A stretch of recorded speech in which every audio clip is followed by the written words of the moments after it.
You give your potential mother-in-law some skis, it's because you want her to be your mother-in-law. Let's really balance each other. And I really do believe in this statement, you know, when they say, when you know, you know. Like I said, just date on my terms and like however I want to move, whatever I want to do. Tell you this. We're sitting shit too long. Listen up, y'all. Welcome back to the channel. Lori Harvey walked away from Michael B. Jordan, claiming she just wasn't ready for marriage. Meanwhile, he was gearing up to propose. He was fully invested, no hesitation, and she still said no. But hold up, it didn't stop there, because her camp allegedly leaked the breakup while he was courtside at a basketball game, so the cameras could capture his reaction live. You already know those images went everywhere. Michael was sitting there, head down, visibly hurting, while the internet turned him into a meme and hyped Lori up like she won the situation. Then things got messier. Lori and Marjorie spent months throwing subtle jabs, spreading rumors he left her for a white ex, pulling in Marjorie's friend Lisa Ray to push the idea that Michael only dates white women, and basically trying to flip even his supporters against him.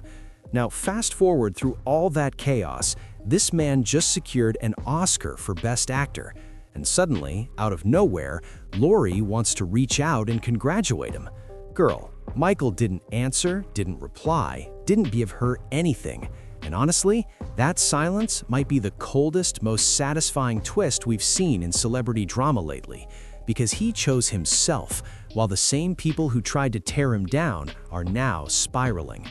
So, let me break this down properly, because the level of disrespect Michael dealt with here was next level wild, and the fact that he came out on top with an Oscar just makes the whole story different. Back when Michael and Lori were together, everything looked picture perfect from the outside. Even Steve Harvey was publicly praising how well Michael treated Lori and the entire family. This wasn't just a casual relationship. He showed up for the whole family in a way that clearly earned Steve's respect. Even admitted that Michael really took the time to listen to her. The way she said it though, hold up, it sounded like that kind of attention was something totally new to her. It was almost like she wasn't used to being heard like that before. Because according to her own words, none of the guys she dealt with prior were stepping up in that way. Let's really balance each other. And I really do believe in this statement, you know, when they say, when you know, you know. And I think that really applies to our situation. And, you know, we just have a really good time together. He's so sweet, very attentive, you know. He listens to me, you know, the things that I say that I want, and he like really makes an effort. And I mean, let's be real for a second. She dated Future, and listening has never exactly been his strong point. So when you look at it, Michael was probably the most grounded, emotionally present man she had ever been with, and she still chose to walk away, saying she wasn't ready. And sure, that's her right. Anybody can leave a relationship if it's not where they are mentally. But listen to this. The real issue wasn't the breakup, it was the aftermath that turned everything toxic. Because Lori didn't just exit quietly and move on, she and Marjorie flipped the whole situation into a calculated PR push that seemed aimed at tearing down Michael's image. Lori even dropped a photo on her Instagram story showing a license plate that read "Dump him." Then she sat down for an interview and basically hinted that things ended because Michael didn't meet her standards. To, like I said, just date on my terms and like however I want to move, whatever I want to do, I'm gonna do it. And if it's no longer serving me, I'm gonna move on. Just remember that you're the prize always. Say that one more time. Just remember that you are the prize. Yes! That's like his golden slogan for me. Yeah. And what does that mean for you in relationships when you're like, I'm the prize? What does that mean? It just means not compromising like my values, my happiness, my peace, not settling for less than what I know I deserve, and not being afraid to walk away from a situation if it's like no longer serving me. And that right there is where I pause, like, hold up, something isn't adding up. Because this is the same woman who was with Future, a man known for having kids with multiple women and not exactly treating any of them right. Yet somehow, Michael B. Jordan, the one ready to put a ring on it, was the one who didn't meet your standards. Make that make sense, because the math has never lined up, and honestly, never will. Then here comes Marjorie, stepping in, adding her own layer to the situation. She reposted a clip of Jennifer Lewis saying that if you stay in something too long, you stop noticing the smell, which basically suggested Lori needed to leave that relationship. Tell you this. You sit in shit too long, it stops smelling. So come the fuck out of there. And then, listen to this, it escalated even further. They brought Lisa Ray into the mix to publicly push this narrative that Michael only dates white women and was supposedly using Lori to look more connected to the black community. That's not random. That's a calculated move, a deliberate attempt to twist race into the story against a man whose only real fault was loving their daughter deeply. And the fact that Marjorie had a hand in pushing that angle is something people really shouldn't overlook. Now here's where it gets ironic. Because word is, Marjorie is now reacting just as strongly as Lori to Michael's Oscar win and his complete silence toward them.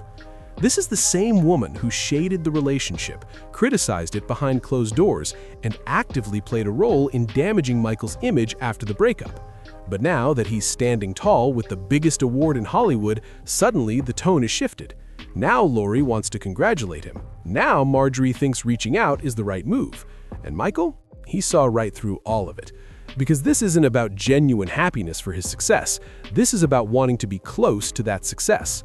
When he was hurting courtside at that game, they turned him into a joke. But now that he's holding an Oscar, they want access again. That alone tells you exactly what mattered to them from the start. And interestingly, the one Harvey family member who has consistently shown Michael real respect has been Steve. The way Steve handled all of this speaks volumes. After the breakup, while Lori and Marjorie were going all in, Steve stayed out of it. No shade, no backing those narratives about white women, no public distancing from Michael. In fact, people noticed subtle Instagram posts from Steve that seemed aimed in Michael's direction. One said, "Love yourself, my G," and another read, "Sometimes we need to thank God for what didn't happen." And just a few weeks ago, hold up. Steve and Michael were seen together at a basketball game, hugging and shaking hands like nothing ever broke that bond. That moment reportedly had Lori heated, and she pushed for Steve to completely cut Michael off for good. Now, think about that for a second. Your father clearly respects this man. He sees his character, understands who he is, and you're asking him to walk away from that just because it bothers you that he still supports someone you let go? Steve, on the other hand, seems to understand something Lori hasn't quite grasped yet. That Michael B. Jordan might have been the best thing to enter that family, and losing him wasn't his loss. And then Michael finally spoke on everything during his SNL appearance after taking home that Oscar. He referenced his past with Lori and low-key made it clear that her walking away was her mistake, not his setback. A lot of people were caught off guard because he had stayed silent this whole time. He took the jokes, the memes, the rumors, everything, and never said a word. But winning that Oscar? Yeah, that gave him the moment to finally speak what everybody already suspected, that he leveled up. And now the same people who doubted him are sitting in regret.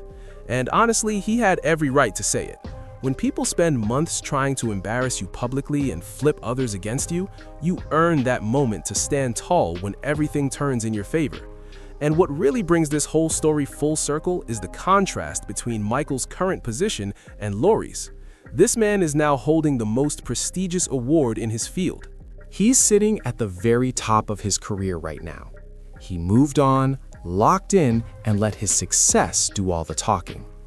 Meanwhile, Lori moved on with Damson Idris, and now, listen to this.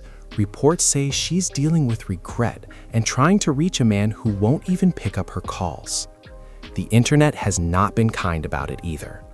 People are saying Steve and Marjorie probably exchanged looks the moment Michael's name was called at the Oscars.